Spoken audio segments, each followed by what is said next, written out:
Good morning, students of class 5. Lesson 4 states of matter. आज हम science में इसके पहले 2 वीडियो बना चुके हैं। इस थर्ड वीडियो में देखिए स्टेट्स ऑफ मैटर है। इसमें हम लोग पढ़ेंगे सॉल्यूशन के बारे में। सॉल्यूशन का मतलब होता है घोल, मिश्रण। When two substances mix with each other is called solution। यानी सॉल्यूशन क्या है? जब 2 पदार्थ एक दूसरे में मिल जाते हैं, मिक्स हो जाते हैं, तो उसको हम लोग कहेंगे सॉल्यूशन, यानी उसको हम लोग कहते हैं घोल। फॉर एग्जाम्पल जैसे मान लिया जाए when sugar is mixed with water, that the combination of sugar and water is called solution। यानी इसका मतलब हुआ कि जब साल्ट है या शुगर है पानी के साथ अच्छी तरह से मिल जाए तो उसको हम लोग बोलेंगे सॉल्यूशन, यानी उसको हम लोग बोलेंगे घोल, जिसको कहते हैं सम्मिश्रण बोलते हैं। तो इसमें हम 3 फिगर दिए हैं। इसमें 3 गो पार्ट होता है। देखिए, पहला होता है सॉल्यूट, सॉल्वेंट और सॉल्यूशन होता है। 3 चीज होते हैं। तो इसमें हमने फिगर में बताया है कि शुगर क्या है? वो एक सॉल्यूट है। तो ये शुगर जो है वो सॉल्यूट है, और वाटर क्या होता है? सॉल्वेंट का काम करता है, घुलाने का काम करता है। जो पदार्थ किसी दूसरे लिक्विड में अगर घुल जाए तो उसको हम लोग सॉल्यूट बोलेंगे, और जो घुलाने का काम करे, पदार्थों को घुलाने का काम करे, तो हो गया सॉल्वेंट। और सॉल्यूशन क्या होता है? मिक्सचर होता है। मिक्सचर ऑफ शुगर और वाटर कहिए, या साल्ट प्लस वाटर, दोनों अगर मिल जाए तो उससे सॉल्यूशन का निर्माण हो जाता है, जिसको हम लोग घोल कहते हैं, मिश्रण कहेंगे। तो सॉल्यूट का क्या होता है डिफिनेशन?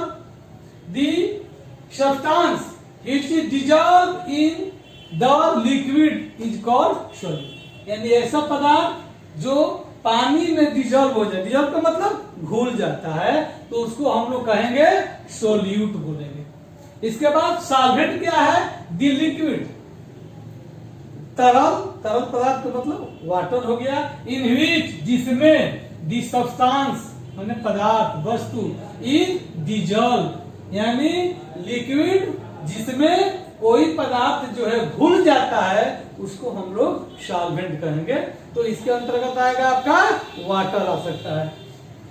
और सॉल्यूट में क्या आ सकता है? जैसे एग्जांपल में दिया गया शुगर है, साल्ट है। फिर इसके बाद आइए सॉल्यूशन क्या है? When a substance is dissolved in liquid, जब कोई पदार्थ जो है वह लिक्विड में यानी वाटर में घुल जाता है, तो we get a solution। तो हम लोग क्या कहेंगे? उससे हम लोग सॉल्यूशन को प्राप्त करते हैं, घोल को प्राप्त करते हैं।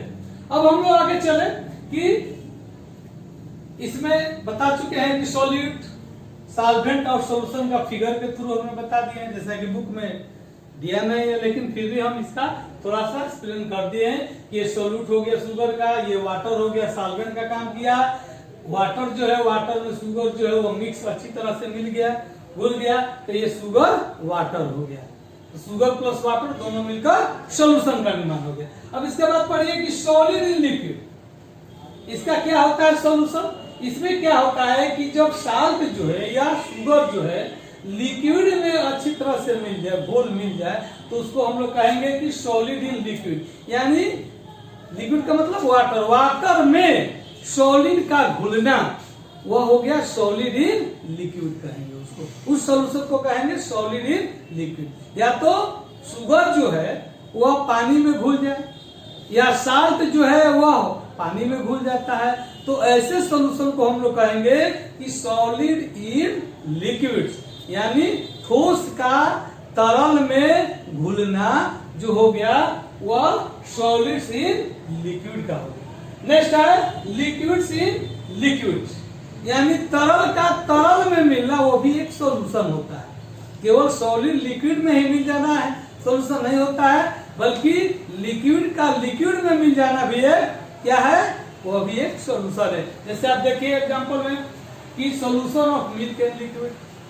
अब मान लिया जाए कि पानी है, अब पानी में दूध को मिल जाता है, तो पानी में दूध को मिल जाता है तो दोनों लिक्विड फॉर्म में है, चूंकि वाटर भी लिक्विड फॉर्म में है और मिल्क भी लिक्विड फॉर्म में, तो दोनों को जब मिल गया तो आपका बन गया लिक्विड इन लिक्विड सॉल्यूशन, यानी तरल में वाटर में लिक्विड का मिलना। और उसके बाद जो होता है अल्कोहल होते हैं, जैसा आप लोग जानते हैं अल्कोहल, आप होम्योपैथिक दुकान पर जाते हैं तो वह अल्कोहल युक्त ही दवा देता है, लिक्विड में होता है।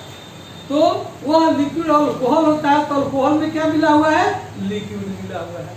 तो उसको भी हम लोग कहें कि the mixture of alcohol and liquid, उसको भी हम कहेंगे लिक्विड इन लिक्विड सॉल्यूशन। इसके बाद ग्लाइसरीन होता है, ग्लाइसरीन भी जो होता है वह लिक्विड में मिल जाता है। तो दोनों को मिक्सचर को मिलकर हम लोग कहेंगे कि यह लिक्विड इन लिक्विड होता है। इसके बाद नेक्स्ट चले हम लोग गैसेज इन लिक्विड, यानी गैस का पानी में मिलना, इसको भी हम लोग सॉल्यूशन से अंतर्गत ही रखते हैं। तो इसमें क्या होता है कि गैसेज में जैसे ऑक्सीजन गैस है, ये ऑक्सीजन गैस जो है वह लिक्विड में मिल जाता है। और भी बहुत सारे गैस है, जैसे ऑक्सीजन हुआ, कार्बन डाइऑक्साइड जिसको CO2 हम लोग कहते हैं, ऑक्सीजन को केमिकल नाम O2 है, कार्बन डाइऑक्साइड को C2, कार्बन डाइऑक्साइड को हम लोग क्या बोलेंगे CO2।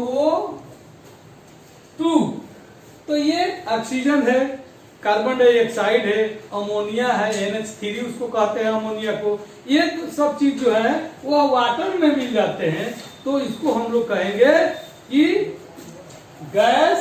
गैसेज इन लिक्विड, यानी लिक्विड में जब गैस का मिक्स हो जाता है, मिल जाता है अच्छी तरह से, तो उसको हम लोग बोलेंगे गैसेज इन लिक्विड्स। इसके बाद नेक्स्ट हम लोग जाए पॉइंट पर, इसमें एग्जाम्पल भी देते हैं। मिसिसिबल, मिसिसिबल क्या है, ये जानिए कि मिसिसिबल क्या है। जब कोई भी liquids are able to dissolve in water, ऐसा लिक्विड तरल पदार्थ जो पानी में मिलने में घुलने में वह योग्य हो, एबल का मतलब सक्षम हो, योग्य हो। अगर पानी में घुलने में वह पानी में अच्छी तरह से मिल जाए तो उसको हम लोग कहेंगे मिसिसिबल। जैसे solution of milk and liquid. अब देखिए इसमें मिल्क और लिक्विड है, तो मिल्क जो है वो पानी में मिलाया जाए तो वो अच्छी तरह से मिल जाता है। ये नहीं दिखाई देता है कि वाटर कहाँ है या मिल्क कहाँ है, बहुत अच्छी तरह से मिल जाता है। यानी उसमें अच्छी तरह से मिक्स हो जाए लिक्विड को लिक्विड में, तो उसको हम लोग मिसिसिबल कहते हैं। इसके बाद इमिसिबल क्या होता है, इमिसिबल यह होता है कि व्हेन लिक्विड लाइक पेट्रोल, जैसे पेट्रोल भी एक लिक्विड है, डीजल भी एक क्या है, वो भी लिक्विड है। तो जब ये वाटर के साथ अच्छी तरह से नहीं मिले तो उसी को हम लोग कहते हैं इमिसिबल,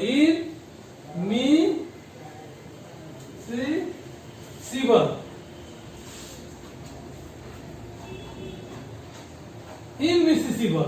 एग्जाम्पल में solution of petrol and water. अगर मान लिया जाए कि आप पेट्रोल को पानी में डाल देते हैं तो वह ऊपर के परत बन जाता है, यानी पानी में वो अच्छी तरह से दिखाई नहीं देता है। ऐसे ऑयल भी तेल है जिसे हम लोग यूज करते हैं कुकिंग में, ऑयल और वाटर, तो दोनों को जो हम लोग भोजन बनाते हैं तो आप लोग देखे होंगे, सब्जी उब्जी बनाते होंगे तो उसमें देखे होंगे कि तेल जो है वो पानी के ऊपर ही दिखाई देता है, वो हल्का होता है।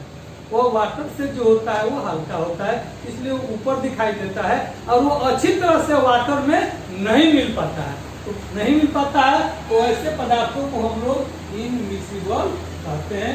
इसमें आपका इनमिसिबल में कौन कौन आ जाएगा, तो इसमें ऑयल में ऑयल पेट्रोल हो जाएगा, किरोसिन भी जो होता है उसको भी अगर पानी में डाला जाए तो अच्छी तरह से नहीं मिल पाएगा, ऊपर की ओर दिखाई देंगे, एक परत बन जाता है। यानी अच्छी तरह से लिक्विड का लिक्विड में मिक्सचर जो होता है वो अच्छी तरह से एक दूसरे में मिक्स नहीं हो पाता है।